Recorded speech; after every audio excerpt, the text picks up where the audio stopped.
سوال ہے کہ مسلمان قوم اگر ہندوستان میں گائے کی قربانی کو روک دے تو اسلام کی نگاہ میں کوئی قیامت نہیں آ جاتی، خصوصاً جب کہ اس فعل میں نفع کم اور نقصان زیادہ ہے۔ پھر کیوں نہ ایک ہمسایہ قوم کا اتحاد حاصل کرنے کے لیے رعایت سے کام لیا جائے۔ اکبر اعظم، جہانگیر، شاہ جہاں اور موجودہ نظام حیدرآباد نے عملی مثالیں اس سلسلہ میں قائم کی ہیں۔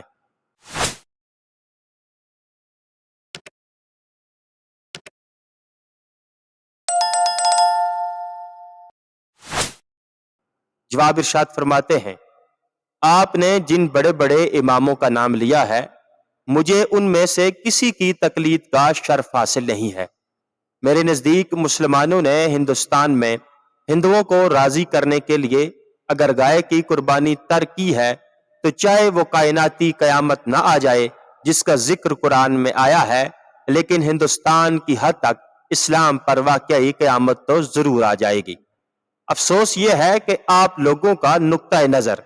اس مسئلہ میں اسلام کے نقطہ نظر کے عین ضد ہے۔ آپ کے نزدیک اہمیت صرف اس امر کی ہے کہ کسی طرح دو قوموں کے درمیان اختلاف اور نزاع کے اسباب دور ہو جائیں،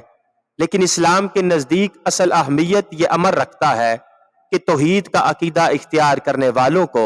شرک کے ہر ممکن خطرہ سے بچایا جائے۔ جس ملک میں گائے کی پوجا نہ ہوتی ہو اور گائے کو معبودوں میں شامل نہ کیا گیا ہو اور اس کے تقدس کا بھی عقیدہ نہ پایا جاتا ہو، وہاں تو گائے کی قربانی محض ایک جائز فعل ہے جس کو اگر نہ کیا جائے تو کوئی مذائقہ نہیں ہے۔ لیکن جہاں گائے معبود ہو اور تقدس کا مقام رکھتی ہو، وہاں تو گائے کی قربانی کا حکم ہے، جیسا کہ بنی اسرائیل کو حکم دیا گیا تھا۔